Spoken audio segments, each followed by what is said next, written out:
Hi, I'm Marilyn Monaghan, and I want to start off by sharing a story with you. When I was 3 years old, I ended up in the hospital and had surgery to remove my kidney. I had cancer. I remember that well. It was kind of a eye-opening event when you're 3 years old. I was just 3, and I remember the pain. It really hurt. And I also remember another thing. There was a little boy in the room that I was in.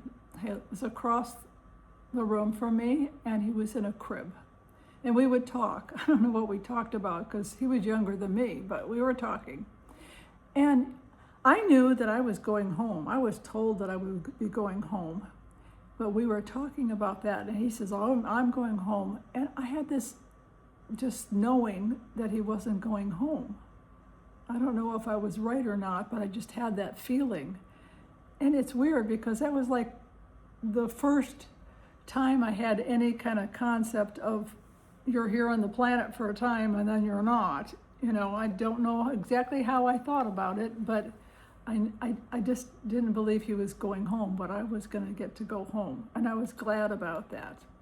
So that was like the first time that I realized that life has a time limit. We each are here for a certain number of days, and that's that.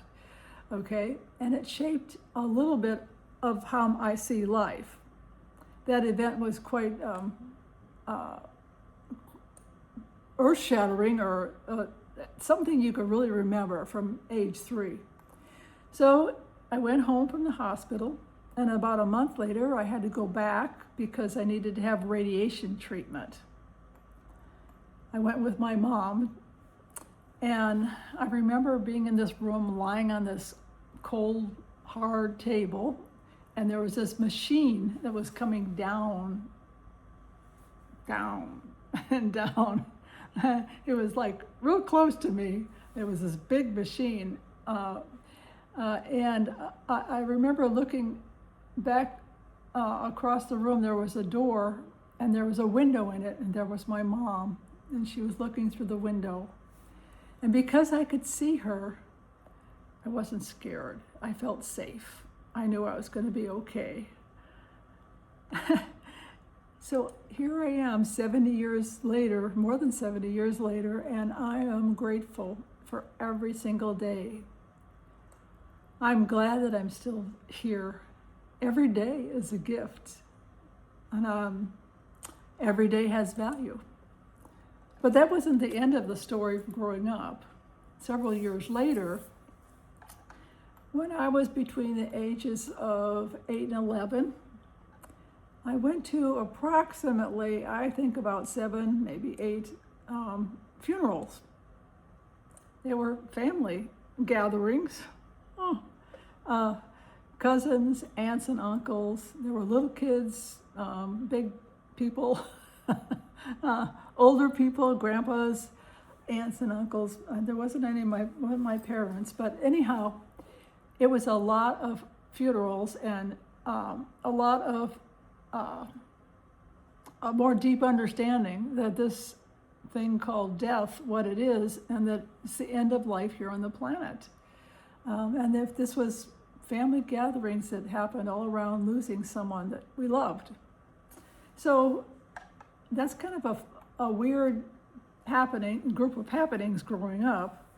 But looking back, I can see that it affected me, but not in a bad way, in a good way, because I've always been grateful for every single day that I have. And I decided that I was going to live. I was going to live life, and I was going to really live in a good way, because other people didn't get a chance, and I was going to treasure each day, and I still do. So we don't live forever. And I'm sure that you have had some kind of events that cause you to wake up and go, wait a minute, what am I doing here?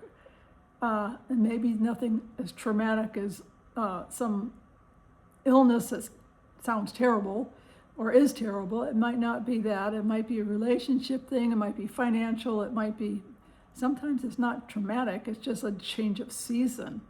You might be going to college, or you might be, if you're going to college, it's a different season for you, and it might be a different season for your parents. It's like, what happens? Oh, they're not here anymore. The kids are gone. And it's like, oh, now what do I do? You know, and it's kind of good to think about, well, what's important to do in life? And it's a wonderful gift to think about that. And so I've noticed that there's about, 3 different ways, general, there's probably more, but 3 ways that people respond to either traumatic events or, something that changes their life. They have to move somewhere, or job change, whatever it is. And some people, they go through what the event is, or the situation or circumstances. They live through it, and then they just go back to whatever they were doing. There's not like a big, huge change in their life. They just live life like they were before. And then there's other people that go, wait a minute here. I don't know what I want to do with my life, but what I'm doing right now is not the final thing. They start thinking about what they really want to do in life, what's meaningful to them. And in that group of people, there's 2 types, and then there's a combination. But some people just start preparing for what they're going to do, and it's good to have preparation. And it's good to research and figure out what it is you want to do, and to get the skill set for whatever it is. If you're going to be a doctor, you better go to med school, and you're not going to go to med school if you did go to college. It's like there's a sequence of events. And if you're going to be a teacher, or whatever you want to do in life, or if your kids are gone, what do you want to do? What do you want to do? You want to travel? What's meaningful? And you research and you figure out what it is. And that's like preparation. But don't get stuck in preparation. People can. I've gotten stuck in preparation. And then there's people who are just the action takers, and they immediately go, oh, okay, this is what I'm going to do. And they just go like a banshee, and then later on they go, well, it would have been good if I planned a little better than this. But the combination is really the best. You prepare some and you act some. It's like you do something. And it's especially good if you end up doing something that's in alignment with who you are, who you were created to be. You don't want me to be a nurse. I'm not good at that. I'm good at other things. Some people are great at being nurses. I can teach, but I don't want to teach a class like first grade, second grade, or whatever, over and over, because I don't like repetition that much. But I'll mentor somebody and teach them things, and then we're done, and I go on to the next thing. So there's things that we're all wired for, and if you can prepare and actually start doing what's necessary to actually accomplish the task, or that's the best. And so when you do that, you change, you become more, you grow, and you have more opportunity to influence other people, which is really cool. So I know as I started to do different things in my life, I gained more confidence. So this, I look at this time element. Excuse me. Okay. The way I look at it is, I was in the hospital. There was a little boy there. My mom was at the window. I've been to all these funerals, and I look at it and go, hey, life is precious. There's only so much time. And my picture is of a bucket. We all have a bucket of time. And what are we doing with our bucket? What are we putting into it? Are we making good choices and doing good things and influencing people? Or are we just wasting time? We get a choice. And so some of the projects that we invest in and some of the people we invest in, they can last longer than our lifetime.